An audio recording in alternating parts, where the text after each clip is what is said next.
listening to Give God 90, where we're not afraid of the tough biblical questions, because we will dig through the language, the culture, and the history to find the truth revealed in the words of our Creator.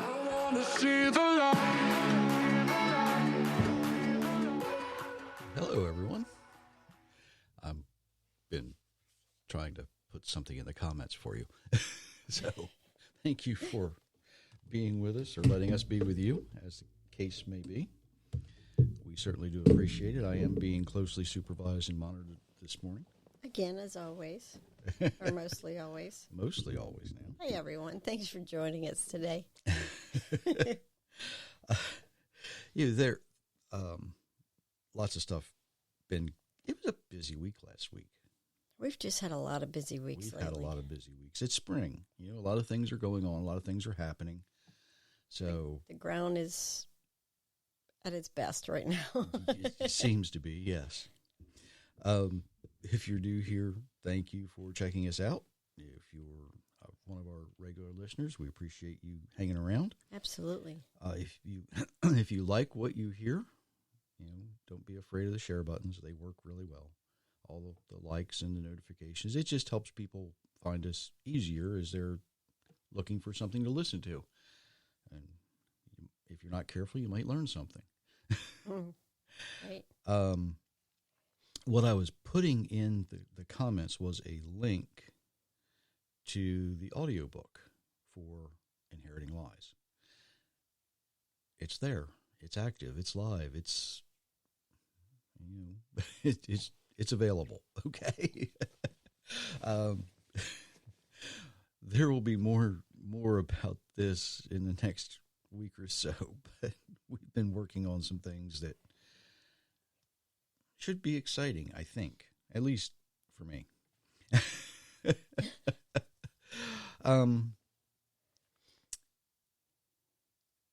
Oh, by the way, I have not put that link on the website yet. Oh, so it's special to you guys. Yeah, it is. I was kind of waiting to put two of them there together. So there's a little hint for you. But we will update the website when all of that's available. If you haven't been to givegod90.com, you might want to check that out. Just saying. Before I get started this morning, I have been accused of being legalistic, trying to teach other people to be legalistic. Well, if living the way you're designed to live and applying biblical principles to your life is legalistic, then yeah, I am. Okay, I'm guilty. But there's a couple of principles I want to talk about today that you might really want to apply to your life, no matter if you think it's legalistic or not. And, I've warned you often that because you're a believer, there's some very unscrupulous people out there who are going to try and take advantage of you because they think you're an easy target. Oh, they go to church. They have a good heart. It should be really easy to scam them. The world we live in today, it's filled with people who will try to get your personal information, your credit card information. Some of them outright ask for money. And you're going to receive nothing in return other than hardship and hard time, right? You're not going to get any product. You're not going to get any service. You're not going to get any satisfaction because once they have your information, they're gone. And sometimes they're in a foreign country and, there's just no way to reach across international lines and retrieve what you've lost. And that's not the only thing we need to be aware of today, right? People are also stealing your trust. Not a trust fund, but the things that you thought you could count on, right? There are still a few sources around. They're getting harder and harder to find all the time that bring you legitimate news stories. But There's also in the mainstream media some very illegitimate news stories as well. And we need to be able to discern and figure out what's true, what's fiction. On top of that, I could go a long list, but I think I'm going to do this. There's some self-proclaimed prophets out there who will tell you exactly what you want to hear as long as you're sending them your money. They want to get heard. They want you to, they want you to share their channel. They want you to share their message. And I realize I'm saying this right after I said, hit those likes and share buttons, right? I get that. I get that. The difference is what I try to do is put these Bible verses together in a way that fits. You might not like what you hear. You might disagree with what you hear. And sometimes I hope you do. But that's much different than somebody telling you what you want to hear to gain your trust and your confidence so that you send them money. About the only thing I'm asking you to do is buy a book. That's pretty much it. And I guess I'm a terrible salesman. Because a good salesman would find a way to trick you into or guilt you into purchasing their product, right? I'm a terrible salesperson. I don't do that. Everybody works hard for their money. You have to spend it wisely. And you need to make sure when you give your information, it's from a very credible, reliable source. It's another reason we don't sell directly from our website. You deserve to know that you're dealing with a legitimate company. Amazon, Barnes & Noble, your local bookstore, that's a really good one to go to. They can get it for you. So we have to ask ourselves, how are we able to know if something we read, whether it's on social media or regular hard copy media, how do we know if something that we hear on the radio, see on television, how do we know it's legitimate? It's not as easy as it once was. To think about if something is legitimate or not. What have we been trained? Everybody since about the 1940s and 50s, every school child, at least in the United States, was taught evolution. Since about 1990, it's no longer taught as theory. It's taught as reality. As far as most textbooks in the United States are concerned today, it's settled science. And people presume it's legitimate because we have been trained to accept it. The Bible tells us our Creator spoke and created the earth in 6 days. The so-called settled science, and I don't know how they can call this settled science because it's wishy-washy. They talk in probabilities and estimations of 14 billion years ago. I'm going to say this just so we're all on the same page. Science cannot be settled when there are no repeatable outcomes. For instance, if you pick up a rock and you drop it, it's going to fall to the ground at a certain speed. That's settled science. If you confine some gas, and I'm not talking about liquid, I'm talking about gaseous form of hydrogen, oxygen, propane, you pick a gas. If you confine it and then you release it quickly, it cools as it expands. That's settled science. It happens every time. It's repeatable. Evolution is not settled science. No matter how many school children believe evolution, it's still nothing more than a theory. And it's unfortunately, in the minds of everyone who is ignorant of creation. No matter how many people believe the moon is made of green cheese, it's not a moldy ball of cheese orbiting the earth. If the entire world were to believe a lie, it doesn't automatically become truth. It remains a lie. So what does the Bible tell us about how to tell fact from fiction? Yes, it tells us exactly how to do this, exactly what to do. So if you want to read those two verses. The heart of the discerning acquires knowledge, and the ear of the wise seeks it out. Proverbs chapter 18, verse 15. A lone witness is not sufficient to establish any wrongdoing or sin against a man, regardless of what offenses he may have committed. A matter must be established by the testimony of 2 or 3 witnesses. Deuteronomy chapter 19, verses 15. Now, these are biblical principles. And there's quite a few of them throughout Scripture that essentially read the same way. We're told to gain or acquire knowledge and to be wise about where it comes from. Knowledge is information, right? We need to be smart about what information we use, what source that information comes from.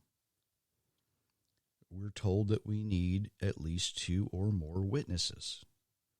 Now, a witness can be a person who was present to see something happen. A witness can also be a picture or a video that captured an event.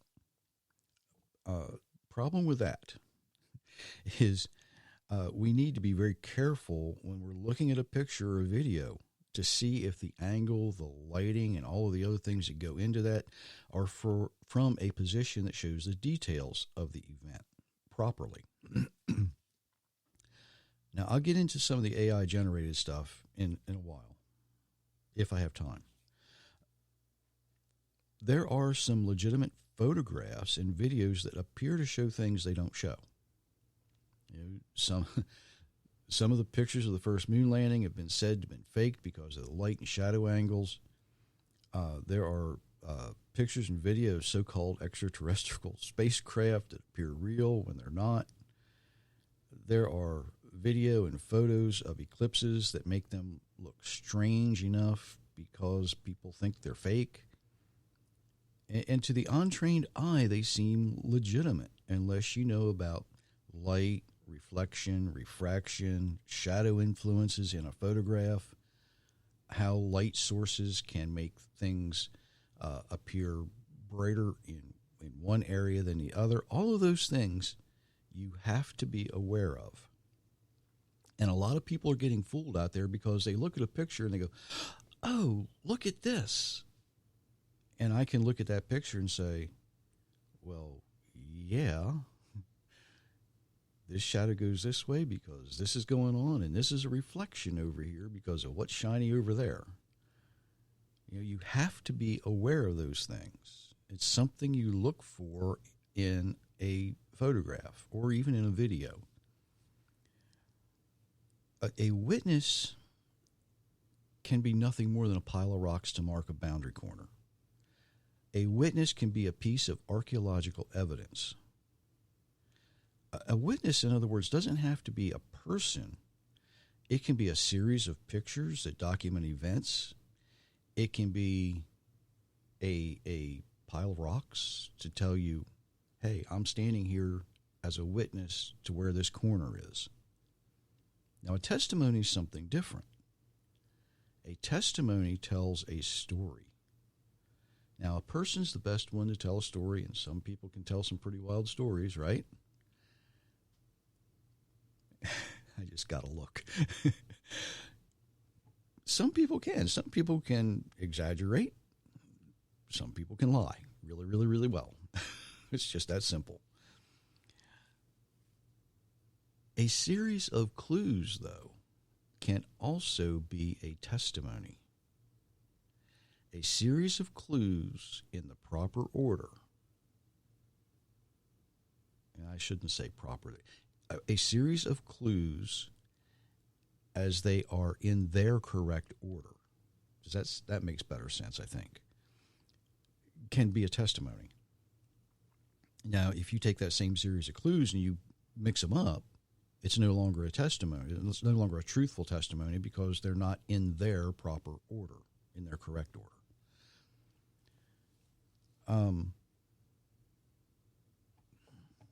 All of this is kind of what we put together. We had some work done in our house. And there's a lot of companies that advertise. They advertise on television. They send things in the mail. And these companies, they claim they'll provide the work you need. Well, that advertisement, those mailers that you get now, pretty much if a company's going to spend the money to advertise on television or they have things you receive in the mail, physical mail, snail mail as we call it, they're usually very legitimate companies, right? But that's only one witness.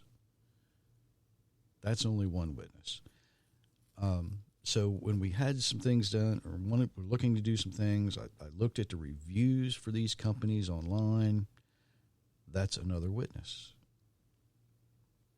So when we made the choice to use a particular company, it's based on 2 or more witnesses and their testimonies. Now, one witness is the company saying, this is what we provide, this is, and we're really, really, really good at it. And they were. But another witness is the combination of all their reviews, good and bad.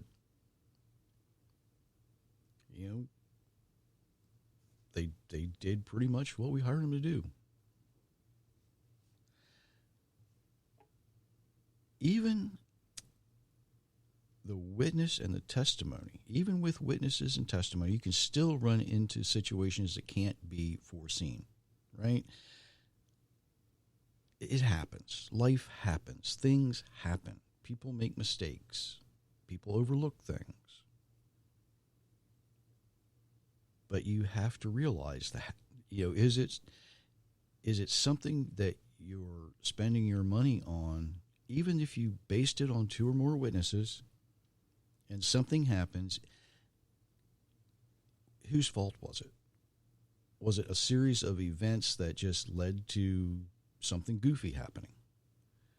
Many, many years ago, I had a truck and it needed new tires. So I went to where we got our thing. Well, this was long before we were even married. I went and I had tires put on my truck, and they looked good. Everything was great. Went home, got up the next morning, I had a flat tire. Somewhere between where they put the tires on in my house, which was only about 1.5 miles away, I picked up a nail. It happened that quick. Now, was that the fault of the person who put the tire on? Was that the fault of the company that made the tire? No. That was the result of somebody letting something leak out of a truck or something, and that nail wound up on the road and it wound up in my tire. It happens. It happens.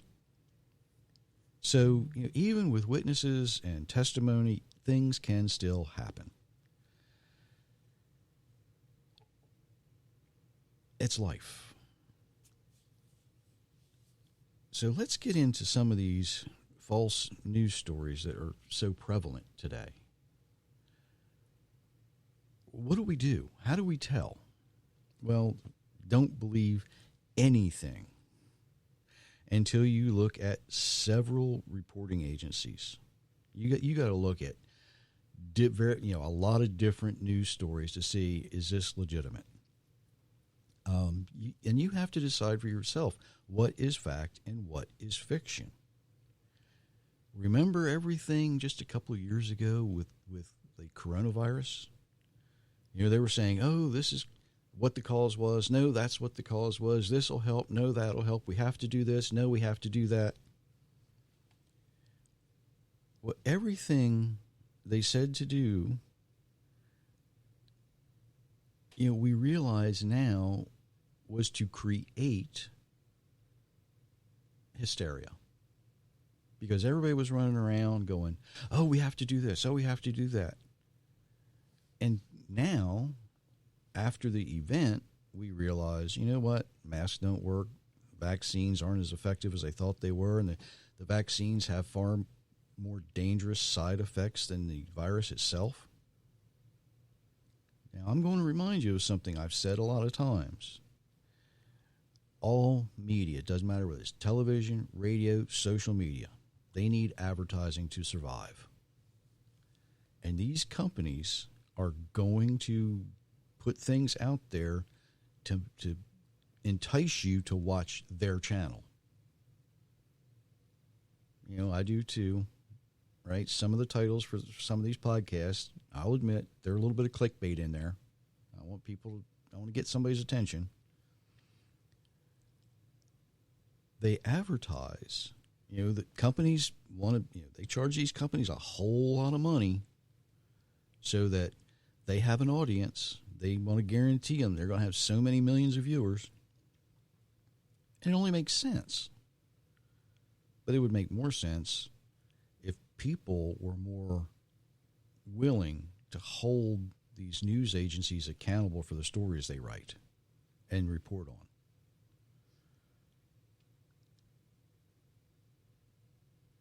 No time previous in history has the media overall, and I'm speaking in very general terms here, no time before in history has the media gone to such lengths to lie to you.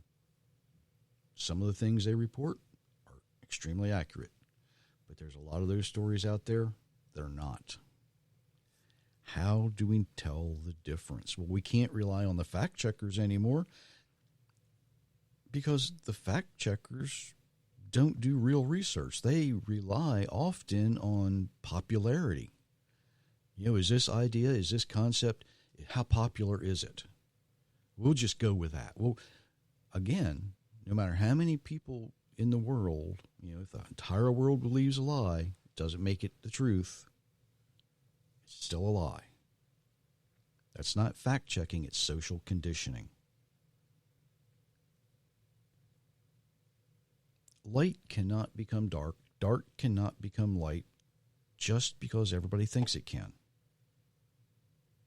We have to be able to obtain information that will give us not the answers we want, but the truthful answers, the honest answers that we require to make informed and wise decisions. Scams are prevalent in the world. And it's really hard to know who you can trust, who you can depend on.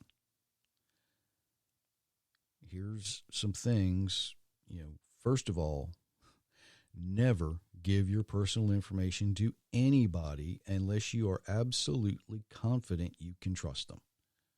If you have any question at all, don't do it.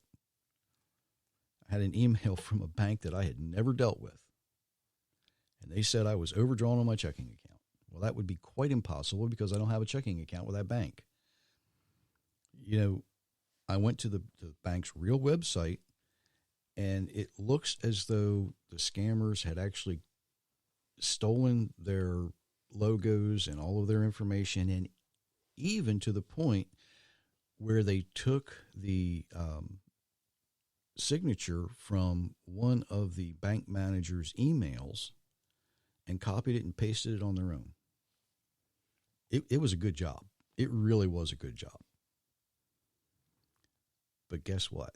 Even when I get a message from my own bank and they say, I need this information, I don't click on the link. I call the bank directly. I talk to somebody at the bank so I know and use their phone number, not the one provided in the communication, right? Don't fall for it. Verify it. I would go so far as to say if you see a link provided in an email or on social media, don't click on that link. Don't do it. Never do it. Go to the legitimate website. Whatever search engine you do, you type in whatever you're looking for. Make sure you're going to the exact website you want. And if you still have questions, most people they're going to have a customer service number. Call the customer service number. Make sure what you're dealing with, who you're dealing with. Go straight to the source. Because the source is your best witness. They're not always going to be your best testimony, but they are your best witness. There's a lot of evil people in the world who are willing to take advantage of you. And that includes some charitable organizations. Let's be real. Not long ago, I had a chance to speak to a charitable organization. They advertise, they go into different churches around the world and they say, oh, look what we've done here. Look what we've done there. And churches donate money to them. So I asked them if they would be willing to provide their service to a certain place in a certain nation that I know they operate in. The person on the phone told me, oh, we no longer operate in that country. We don't deal with those folks anymore. I said, well, where do you deal? Well, donations are down and this is down and this is happening. And since COVID, this and this, after a lot of beating around the bush, they finally admitted they're no longer providing the services that they had once provided. They went out, they created this charitable organization. I'm not going to tell you which one it is, but they created this charitable organization. They raised some money. They went to these countries. They did a little bit, got their pictures, got their photo opportunities. And now, guess who they're raising money for? If you said themselves, you're absolutely right. They're living off your finances.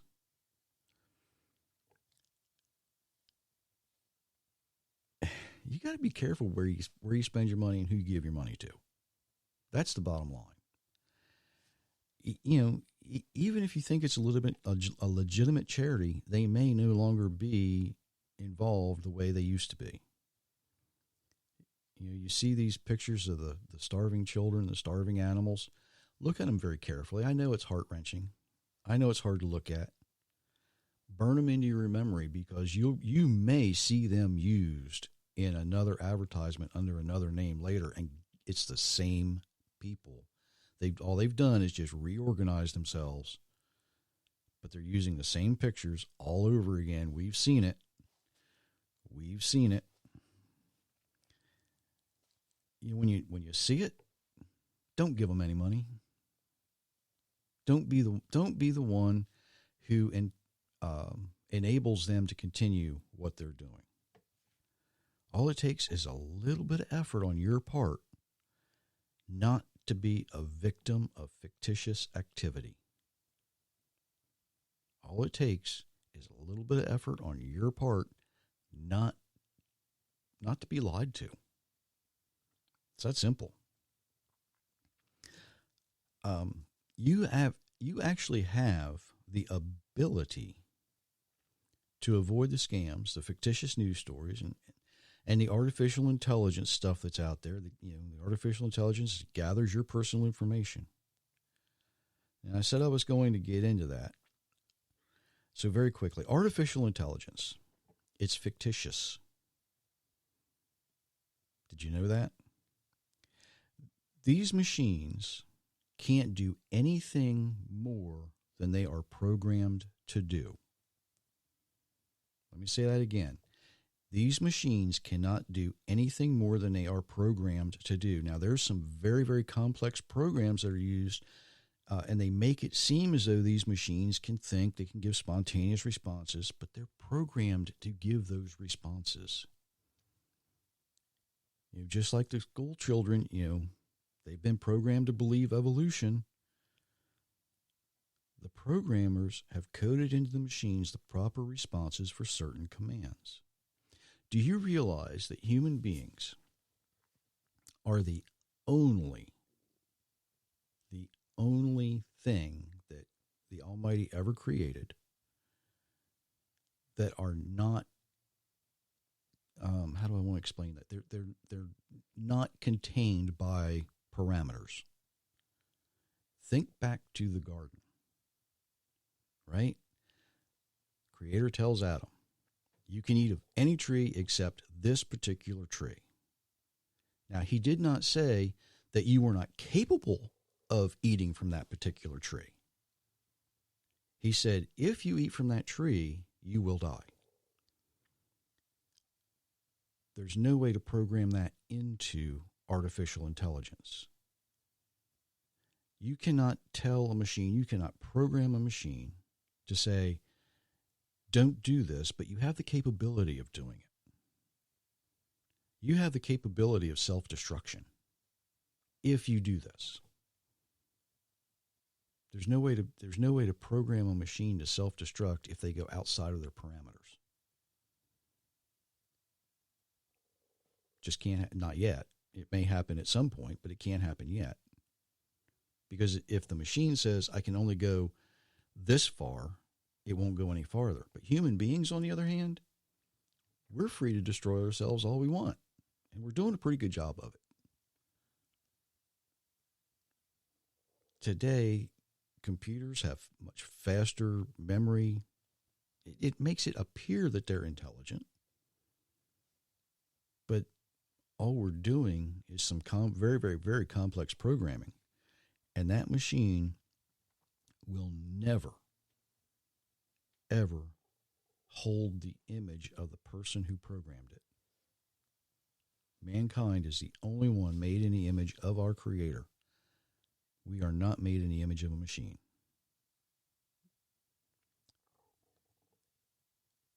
We need to use the 2 or more witness rule to gather information, and we need to gather it wisely.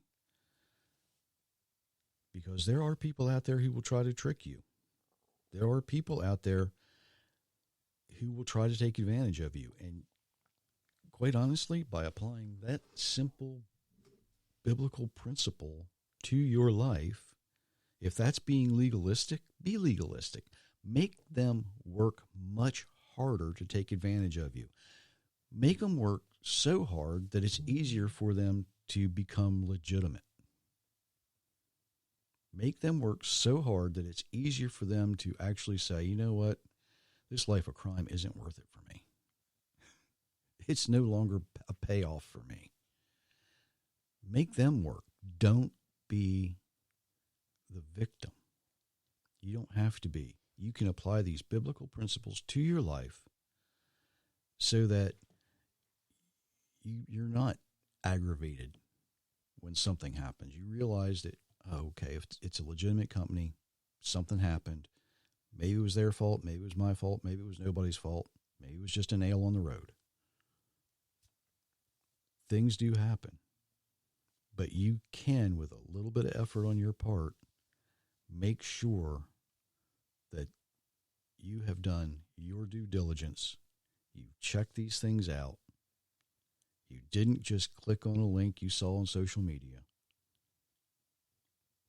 And now you're dealing with real people, real companies, not some scammer. When you hear these news stories, you look at them and you say, well, that's only from one source. Let me look and see what other people have to say about this. And then you can decide, using some other biblical principles that you're going to apply to your life, hopefully, to determine the best course of action for you, what you choose to believe.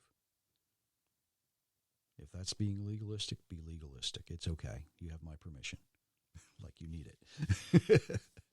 Right? Hopefully, that settles a lot of the questions that I've been getting. And it helps you not waste or lose your money. Just a little biblical principle to help you if you apply it and use it. So until Thursday, we wish you many, many blessings, everyone. Yes, we do.